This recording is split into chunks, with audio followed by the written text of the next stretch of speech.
जंतर-मंतरवर मोठ्या संख्येने आंदोलक उपस्थित आहेत। रात्रभर त्या ठिकाणी पावसात आंदोलक होते। भर पावसातच हे आंदोलन अजूनही सुरूच आहे। उद्धव ठाकरे असतील, शरद पवार असतील, विरोधी पक्षाच्या अनेक नेत्यांनी जंतर-मंतरवर आंदोलकांची भेट घेतली आहे। दुसरीकडे राहुल गांधी यांनी पंतप्रधानांच्या निवासस्थानाबाहेर तब्बल 3 तास आंदोलन केलं। त्यानंतर पोलिसांनी त्यांना ताब्यात घेतलं होतं। यानंतर तब्बल 3 तासांनंतर राहुल गांधींची सुटका झाली। तर धर्मेंद्र प्रधान यांच्या राजीनाम्याच्या मागणीवर राजीनाम्यावर आंदोलक ठाम आहेत। 3 दृश्य जंतर-मंतरवर आंदोलकांची गर्दी आहे। म्हणजे पाऊस सुरू असून सुद्धा आंदोलक तिथून अजिबात मागे हटत नाहीयेत।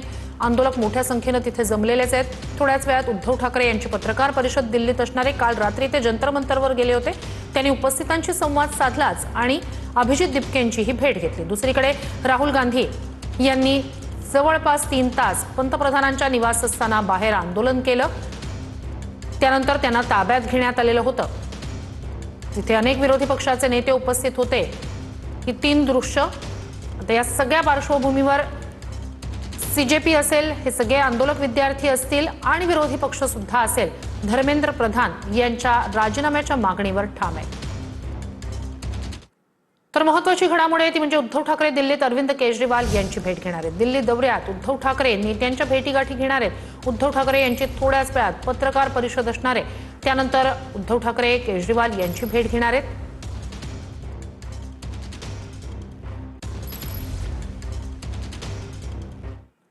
तर काँग्रेसचा लोकशाही चर्चेऐवजी राजकीय तमाशा असं धर्मेंद्र प्रधान यांनी म्हटलंय। राजकीय मथळ्यांसाठी गोंधळ निर्माण करणं काँग्रेसचा उद्देश होता असं म्हणत राहुल गांधी यांच्या आंदोलनावर धर्मेंद्र प्रधान यांनी टीका केली आहे। राहुल गांधी यांनी आंदोलन करून जनतेला त्रास दिला असं धर्मेंद्र प्रधान यांनी म्हटलंय।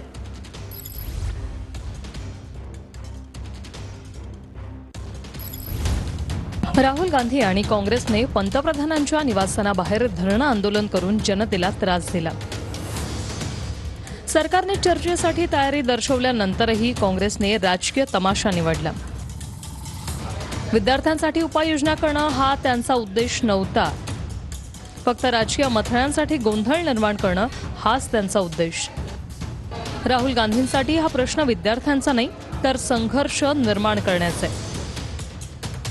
सरकार नीटवर चर्चा करण्यासाठी आणि तरुणांच्या चिंतेचं निराकरण करण्यासाठी 100% कटिबद्ध। विद्यार्थी राजकीय प्रचारात साधन म्हणून वापरले जाण्यापेक्षा खूप चांगल्या वागणुकीस पात्र। विद्यार्थ्यांना गोंधळाऐवजी निश्चितता, घोषणाबाजीऐवजी उपाय आणि गोंधळाऐवजी जबाबदारी मिळायला हवी। Why is the Prime Minister silent? What is the reason? He should apologize to the students and he should stop this nonsense. Dharmendra Pradhan, he's an intermediary. Absolutely he should resign. But Dharmendra Pradhan hasn't beaten up these students. Home Minister has. He should resign. And Home Minister reports to Prime Minister. He should resign. What is going on? हमने जब ये बात वहीं पर राहुल गांधी जी के आगे दोबारा रखी तो बोले कि साहब मुझे तो शिक्षा मंत्री का इस्तीफा भी चाहिए। तो हमने कहा साहब अभी कुछ ही क्षण पहले आपसे बार बार जब पूछा गया कि आपका क्या मुतालबा है तो आपने ये कहा था कि अगर मुझे ये आश्वासन दिया जाए कि संसद में कांग्रेस पार्टी को भारत सरकार चर्चा करने देगी या करने के लिए तैयार है तो मैं तुरंत ये धरना समाप्त कर दूंगा। लेकिन अब आप अपनी बात से हट रहे हैं।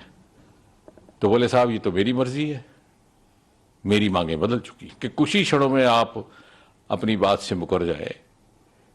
जब सरकार ये कह रही है कि संसद में चर्चा के लिए तैयार है, ना केवल इस विषय को लेकर बल्कि इस विषय के साथ संबंधित अन्य सभी विषयों को विस्तृत चर्चा के लिए तैयार है, तो बोले साहब नहीं, हम तो यहीं बैठेंगे, आप हमें उठा लीजिए।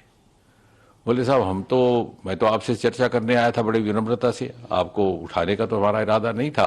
मैं तो सिर्फ आपसे ये अनुरोध करने आया था, लेकिन ऐसा लग रहा है कि आप शायद आप उस मूड में ही नहीं है कि आप कुछ वाया मीडिया या रास्ता निकाला जा सके।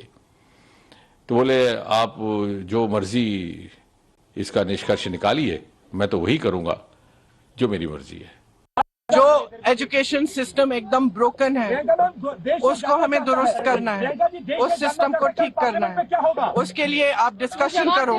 धर्मेंद्र प्रधान जी को रिजाइन करना है, एक डिस्कशन होना चाहिए पार्लियामेंट, और जो स्टूडेंट्स प्रोटेस्ट कर रहे हैं उनकी सुनवाई होनी चाहिए। हम कहते हैं, हम पार्लियामेंट में हम क्या कर रहे हैं, कौन सी बिल आ रही है, फिर से वंदे मातरम की इज्जत की बिल आ रही है। क्या मतलब है इसका, क्या मतलब है इसका? वंदे मातरम का मतलब क्या है? अपनी मातृभूमि के लिए, अपनी मातृभूमि की इज्जत। तो ये क्या है? हमारी मातृभूमि लोकतंत्र है। ये बच्चे कौन है? इन्होंने तो डाला है हमें संसद में, इन्हीं के तो वोट से हम पहुंचे हैं संसद में। संसद उनका है, लोकतंत्र उनका है, देश उनका है। क्या दबाव है संगी साथियों का, उनके मंत्रियों का, और लगता तो ऐसा है कि इसलिए सरकार नहीं हटा पा रही मंत्रियों को कि उनकी जो दबी हुई है, तमाम ऐसे घोटाले हैं, जो तमाम भ्रष्टाचार हैं, कहीं मंत्री ना उन बातों को खोल दें, तो इसलिए सरकार स्वीकार नहीं कर पा रही है, मंत्रियों पे दबाव नहीं बना पा रही है। और कारण भ्रष्टाचार है। एक मंत्री अगर लगातार विभाग में रहेगा तो ऐसे ही तो भ्रष्टाचार करेगा। नीट की परीक्षा हुई, वो भी फेल हुई क्योंकि OMR में जो इस तरह की शिकायतें आई हैं वो भी सबने देखनी है। तो सरकार छात्रों की मांगों को माने, यही हमारी मांग है।